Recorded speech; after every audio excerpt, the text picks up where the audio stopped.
하나님 말씀 에베소서 6장 23절과 24절을 우리 같이 합독하도록 하겠습니다. 아버지 하나님과 주 예수 그리스도께로부터 평안과 믿음을 겸한 사랑이 형제들에게 있을지어다. 우리 주 예수 그리스도를 변함없이 사랑하는 모든 자에게 은혜가 있을지어다. 아멘. 빌립보 교회에 지금 바울이 전한 편지죠. 본인은 어려움에 처해 있지만 빌립보 교회에 하나님의 사랑과 또 평안과 또 믿음을 경한 사랑이 형제들에게 있으라고 지금 권면하고 있죠. 그러면서 우리 주 예수 그리스도를 변함없이 사랑하는 모든 자에게 은혜가 있기를 또 기도하고 있습니다. 오늘 큰 은혜를 받으시는 날 되시기를 축원드립니다. 구원받은 우리에게는 언제든지 하나님만을 사랑할 수 있는 그런 자가 되어야 됩니다.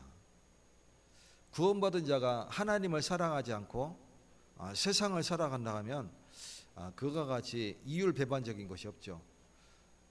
영생을 얻었다는 것은 사실 우리의 모든 것을 다 얻은 것입니다. 오늘 저와 여러분이 구원받은 자로서 하나님만을 사랑하시는 날 되시기를 축원드립니다. 마태복음 22장 37절에 보면 예수께서 이르시되 네 마음을 다하고 목숨을 다하고 뜻을 다하여 주 너의 하나님을 사랑하라. 신명기 6장의 말씀을 인용해서 예수님이 말씀하신 것이죠. 그래서 우리는 이미 구원받은 하나님 자녀로서 네 마음을 다하고 목숨을 다하고 또 뜻을 다하고 주 너의 하나님을 사랑하라 말씀하고 있습니다. 은혜를 누리시기를 축원드립니다. 우리 다음 세대들 앞에를 보고 이제 목사님 말씀에 집중해 주세요. 그러나 인간은 하나님보다 나를 더 사랑하고 또 우리 가족을 더 사랑하는 그런 경우가 많이 있죠. 많이가 아니고 거의 대다수입니다. 내가 나를 사랑하는 거예요. 또 내 가정을 사랑하죠. 그러나 그게 하나님보다 나 자신을 더 사랑하고 가족을 더 사랑한다면 그것은 우상 숭배가 되는 거예요. 근데 우상 숭배가 안 되는 게 있어요. 내가 나를 더 사랑하는데 우상 숭배가 안 되는 게 있어요. 왜 그러냐면 영혼을 사랑하는 그 의미에서의 나를 사랑한다고 그러면 그 사랑은 하나님과의 사랑을 그 사랑하는 일에 방해가 되지 않아요. 그래서 내가 영혼을 사랑함으로써 그 전도자로서 내가 나를 사랑하는 그런 모습이 돼야 돼요. 나는 전도자이기 때문에 나는 소중해. 그거는 당연히 있는 거죠. 내가 하나님을 사랑하기 때문에 내 복음의 말씀을 전하려고 내가 전도자로 섰어요. 그렇기 때문에 이 전도자로서 내가 자부심, 자긍심, 자존심을 가지는 거예요. 그것은 당연한 것이죠. 그렇기 때문에 영혼을 사랑하는 그 참 사랑으로서의 나를 사랑하는 것은 내가 하나님을 사랑하는 것에 방해가 되지 않기 때문에 그 사랑이 되시기를 축원드립니다. 또 내가 죽도록 사랑하는 것이 나를 참으로 사랑하는 것입니다. 나는 죽어도 좋다. 내가 소중하지만 주님을 위해서 내가 죽어도 좋다. 이렇게 결단하는 것은 그것이야말로 정말 나를 참 사랑하는 것입니다. 나를 주님 앞에 드리는 것이기 때문에 그렇습니다. 욥기서 27장 10절에 그가 어찌 전능자를 기뻐하겠느냐 항상 하나님께 부르짖겠느냐. 이것은 꾸짖는 말이라기보다는 네가 늘 전능자를 바라보면서 하나님께 기뻐하시는 그런 부르짖음을 하라 이런 권면이죠. 그래서 우리는 하나님의 계명에 순종하는 것이 나를 사랑하는 것입니다. 말씀에 순종하고 말씀에 집중하는 그런 사람 되시기 바랍니다. 그런 사람이 나를 진정으로 나를 사랑하는 거예요. 요한복음 14장 21절에 나의 계명을 지키는 자라야 나를 사랑하는 자니 나를 사랑하는 자는 내 아버지께 사랑을 받을 것이요 나도 그를 사랑하여 그에게 나를 나타내리라 말씀하고 있어요. 소리가 너무 큰 것 같네요. 그래서 조금 물리니까 조금만 줄여주세요. 그래서 우리가 주님이 나를 사랑하듯 내가 주님을 사랑하는 것은 너무나 당연합니다. 그래서 주님의 말씀을 지키는 자, 그런 자라야 주님을 사랑하는 자고 또 예수님을 사랑하는 자다. 그런 사람은 아버지께 사랑을 받을 것이요 나도 그를 사랑하여 그에게 나를 나타내리라 말씀하고 있어요. 두 번째 불 꺼져 있는 거 조금만 내리면 됩니다. 그래서 내 가족을 사랑하고 내가 누군가를 사랑한다면 그들이 하나님께 속하도록 기도하는 것이 내 가족을 참 사랑하는 것이고 그리고 누군가를 참 사랑하는 거예요. 내가 정말 저 사람을 사랑한다면 저 사람이 하나님께 속하기를 기도하는 것이 내가 저 사람을 진정으로 사랑하는 거예요. 내 가족이 하나님께 속하지 않아 있는데 내 가족이 하나님께 속하기를 기도한다면 그 사람은 정말 그 가족을 위하여 사랑하는 자입니다. 그래서 참 사랑이 뭐냐가 중요해요. 진정한 참 사랑은 하나님께 속하도록 기도하는 것이 진정한 참 사랑입니다. 오늘 변함없이 주를 사랑하는 축복을 누리시기 바라겠습니다. 왜 주님을 사랑해야 되느냐? 하나님은 영이시기 때문에 그분을 볼 수 없지만 신자는 그분을 사모합니다. 우리가 하나님이 보이시고 떡하니 나타나시고 하나님이시구나 하는 그 믿음은 사실 진정한 믿음이 아니에요. 보였기 때문에 능력을 행하기 때문에 어거지로 믿는 것이죠. 나한테 유익을 얻기 위해서 믿는 거예요. 그러나 보이지 않고 믿는 것이 진정한 믿음인 것입니다. 그래서 요한복음 4장 24절에 하나님은 영이시니 예배하는 자가 영과 진리로 예배할지니라. 하나님 영으로 계시기 때문에 보이지 않습니다. 그렇기 때문에 영과 진리로 예배하라. 그리스도 언약을 붙잡고 성령의 권능을 받아서 예배하는 거예요. 오늘 그 은혜를 누리시는 날 되시기 바랍니다. 다윗은 시편 42편 1절과 2절에서 이렇게 고백했습니다. 하나님이여 사슴이 시냇물을 찾기에 갈급한 같이 내 영혼이 주를 찾기에 갈급하나이다. 내 영혼이 하나님 곧 살아계시는 하나님을 갈망합니다. 이렇게 고백했어요. 사슴이 이 중동 지역에 가면 물론 산도 있지만 넓은 들판이 광야지대가 많이 있잖아요. 광야지대에 우리가 생각하는 골짜기는 산골짜기가 아니고 들에 움푹 패인 물이 흘러가면서 물이 패여서 물길이 흘러가는 그게 골짜기예요. 그러니까 평지에 광야에 골짜기는 밑으로 꺼져 있는 거죠. 계곡이 땅 아래로 이렇게 파여 있는 그런 모습인 거예요. 이제 사슴이 물을 찾으려면 그 사망의 음침한 골짜기로 내려가야 돼요. 거기에는 뭐가 있냐면 물 마시려고 오는 그 초식 동물을 잡아먹으려고 맹수가 다 숨어서 이렇게 기다리고 있는 것이죠. 그러니 사망의 음침한 골짜기예요. 말 그대로 사망의 음침한 골짜기. 근데 목마른 사슴은 그 갈급함을 해소하기 위하여서 그 시냇물을 찾아갈 수밖에 없는 거예요. 죽을 수도 있는 그 상황 속에서 위험을 살피면서 조심조심 피해서 그 우물을 찾아서 물을 마시는 거죠. 시냇물을 마시는 것이죠. 그와 같이 다윗은 어떻게 고백했냐면 그와 같이 내 영혼이 주를 찾기에 갈급하나이다. 내 영혼이 하나님 곧 살아계시는 하나님을 갈망합니다. 이렇게 고백했어요. 저와 여러분이 목마른 사슴이 시냇물을 찾아감과 같이 내 영혼이 주 하나님 여호와를 찾아가는 그런 날 되시길 바랍니다. 내 영혼이 갈급합니다. 나를 하나님께로 인도해 주시옵소서. 기도하시는 날 되시기 바랍니다. 그래서 우리는 변함없이 주를 사랑에 대한 확신이 있어야 돼요.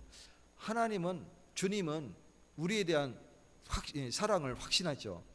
사랑이 있어요. 그거에 대한 내가 확신이 있어야 되는 겁니다. 주님이 나를 사랑하시고 주님이 나를 사랑하시는 것에 대한 내가 그 사랑에 대한 확신이 있어야 되는 거예요. 남녀가 사랑을 할 때 보통 우리 집은 조금 좀 거꾸로지만 보통 집은 여자가 남자에게 나 사랑해? 이렇게 한 번씩 체크를 하죠. 우리 집은 그렇지 않아요. 확인을 합니다. 사랑하는 줄 알지만 늘 한 번씩 확인을 하죠. 그게 여자의 심령이 심리인 것 같아요. 그래서 확인을 하듯이 우리가 늘 주님을 사랑하는 그 사랑을 확신해야 되는 거예요. 사랑해 하면 그 여자가 그 사랑의 한마디를 듣고 사랑한다는 것을, 이 남자가 나를 사랑한다는 것을 확신하거든요. 저와 여러분도 늘 그리스도에 대한, 주님이 나를 사랑하심에 대한 확신하시는 그런 날 되시기를 축원드려요.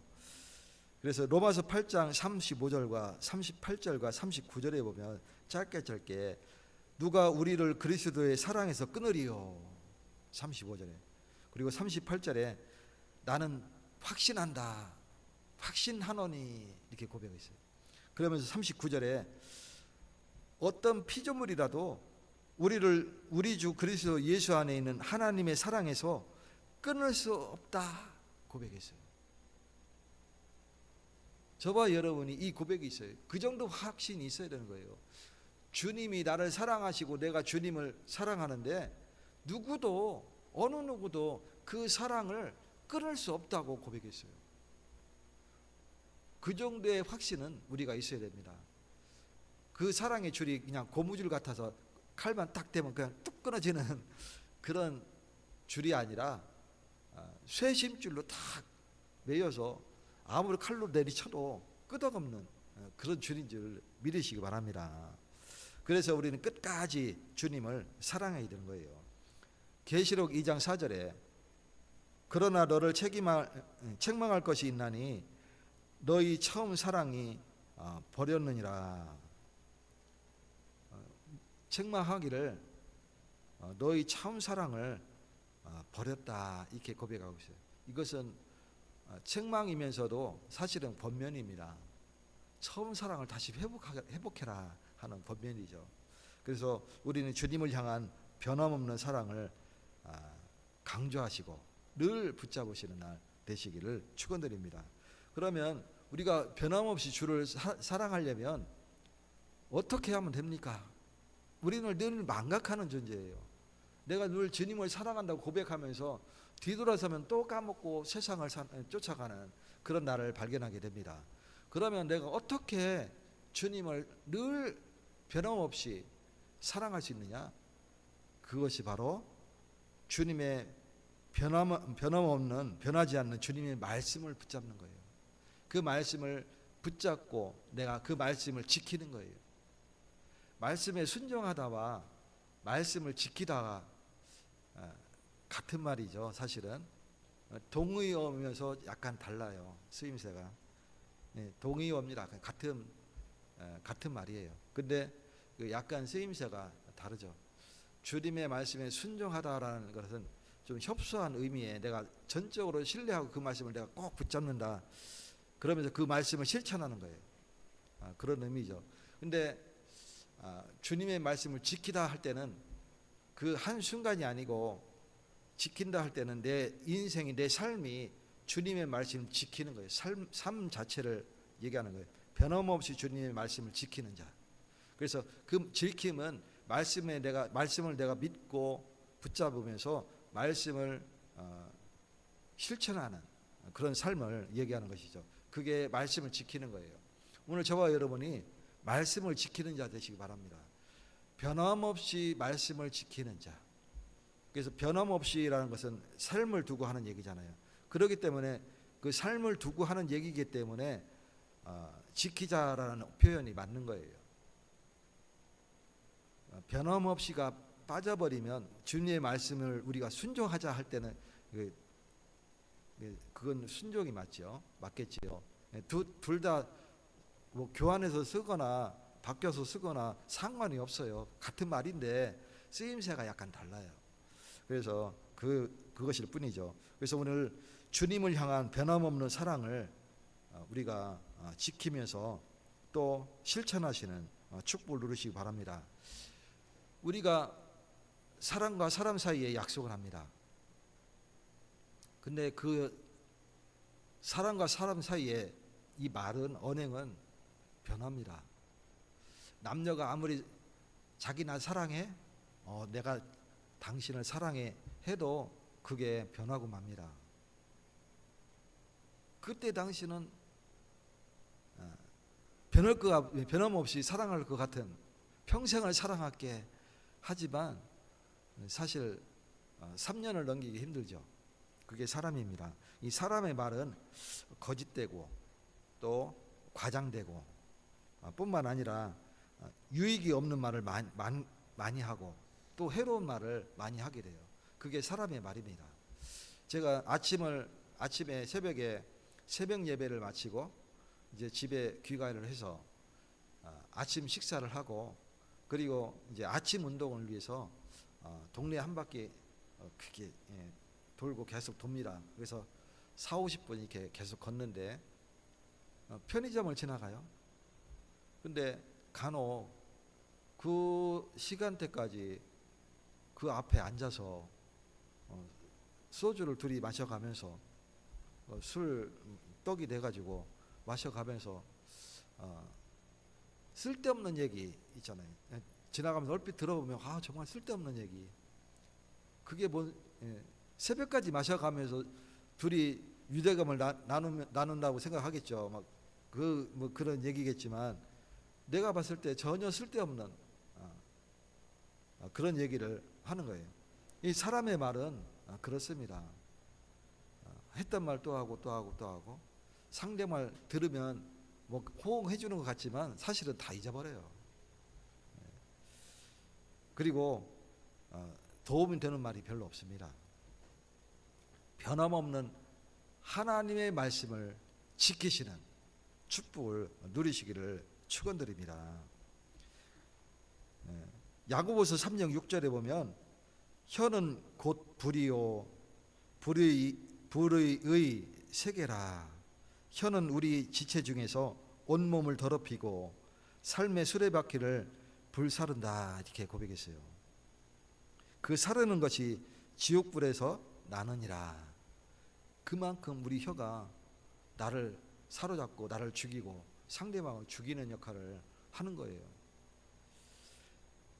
그래서 우리는 하나님의 말씀을 지키는 그런 사람이 되어야 됩니다. 그러기 위해서 우리가 인내가 필요해요. 하나님의 말씀을 지키기 위해서는 인내가 필요합니다.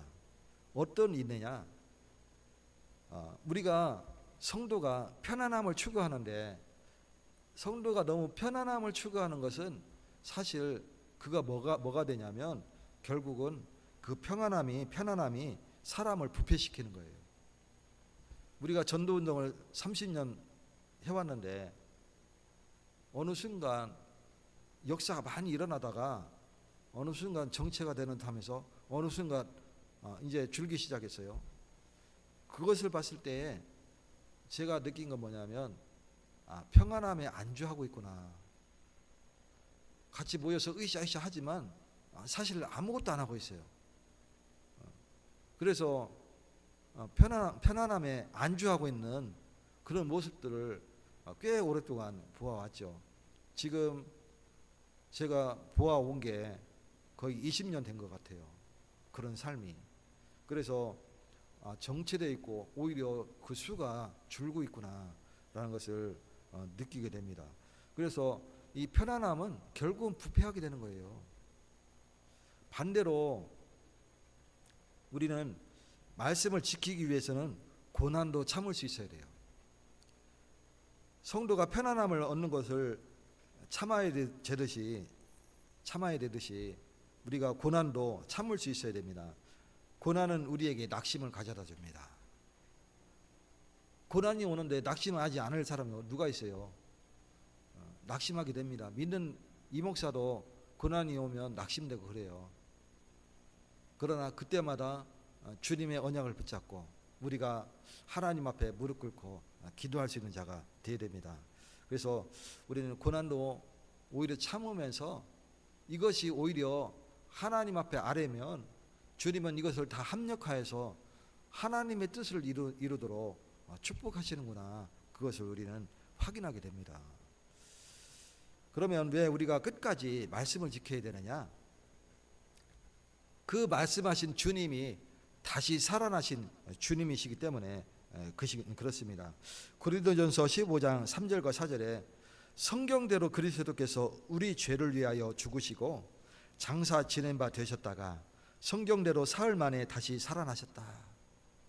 그분이 바로 예수 그리스도이십니다. 그래서 그 주님만이 나를 알아주시는 유일한 주님이세요. 주님은 나를 알고 계세요. 내가 주님을 시시때때로 잊고 있을 때도 주님은 나를 알아주시고 끝까지 기다리고 계세요. 그래서 나를 알아주시는 유일한 주님이십니다. 고린도전서 8장 3절에 또 누구든지 하나님을 사랑하면 그 사람은 하나님도 알아주시느니라. 우리가 하나님을 사랑하는데 하나님이 우리를 알아주시는 거예요. 그러면서 나를 구원해 주시는 구주십니다. 요한복음 3장 16절에 하나님이 세상을 이처럼 사랑하사 독생자를 주셨으니 이는 그를 믿는 자마다 멸망하지 않고 영생을 얻게 하려 하심이라. 또 디모데전서 1장 15절에 그리스도 예수께서 죄인을 구원하시려고 세상에 임하셨다 하였도다. 우리가 죄인 되었을 때, 완전 멸망 가운데 있을 때에, 사망 가운데 있을 때 우리를 무덤에서 이렇게 세우셨잖아요. 이미 죽은 영을 산 영으로 우리를 세우셨어요. 그분이 곧 그리스도이십니다. 그래서 우리는 우리를 구원해 주시고 그리고 우리의 구원주가 되시는 겁니다. 결론으로 우리는 주님께 죽도록 충성해야 됩니다. 얼마만큼 충성해야 되느냐? 주님이 나를 위하여 죽기까지 나를 사랑하셨은즉 우리가 이제 반대로 주님을 위하여 내가 죽기까지 사랑할 수 있는 그런 사람이 되어야 돼요. 날마다 죽음을 각오하고 충성해야 됩니다. 바울은 고린도 교회에 이렇게 얘기했어요. 고린도전서 15장 31절에 나는 날마다 죽노라. 또 갈라디아 교회에는 이렇게 고백했습니다. 갈라디아서 2장 20절에 나는 그리스도와 함께 십자가에 못 박혔다. 그런즉 이제 내가 사는 것이 아니요 내 안에 그리스도께서 사시는 것이다. 이제 내가 육체 가운데 사는 것은 나를 위하여 자기 몸을 버리신 그리스도를 위한 삶을 살아가는 것이다. 바울은 이렇게 고백했어요. 오늘 저와 여러분이 적어도 우리의 신앙이 그 정도의 신앙을 가지고 고백할 수 있는 사람이 되어야 됩니다. 그래서 나는 날마다 죽노라 고백하시기 바라겠습니다. 성경에서는 믿음으로 주님을 위해 바르게 살아가고 믿음으로 살아가는 게 아니라 믿음으로 주님을 위해 바르게 살아가고 믿음으로 죽는 것을 귀하게 여기셨어요. 믿기 때문에 주님을 위하여 죽을 수 있는 그런 사람을 주님은 기뻐 받으십니다. 사도행전 6장에 보면 스데반 집사가 나오죠. 결국은 순교합니다. 그 영을 예수님이 우편에 앉아 계셨다가 서서 그 영을 받으셨다 그랬어요. 그만큼 하나님이 귀하게 여기십니다. 시편 116편 15절에 그의 경건한 자들의 죽음은 여호와께서 보시기에 귀중한 것이로다. 경건한 자들의 죽음은 여호와께서 보시기에 귀중한 것이다 고백했어요. 한 주간, 남은 한 주간 정말 주님을 사랑하시고 주님을 위하여 죽을 수 있는 그런 경건한 자가 되시기를 예수 그리스도의 이름으로 축원드립니다. 하나님 아버지 감사드립니다. 하나님 은혜를 우리에게 주셔서 오늘도 수요 예배로 변하지 않는 주님의 사랑을 우리가 확인하고 이제 주님을 사랑하는 자가 될 수 있도록 축복되게 하여 주시옵소서. 예수 그리스도 이름으로 기도 올리옵나이다. 아멘.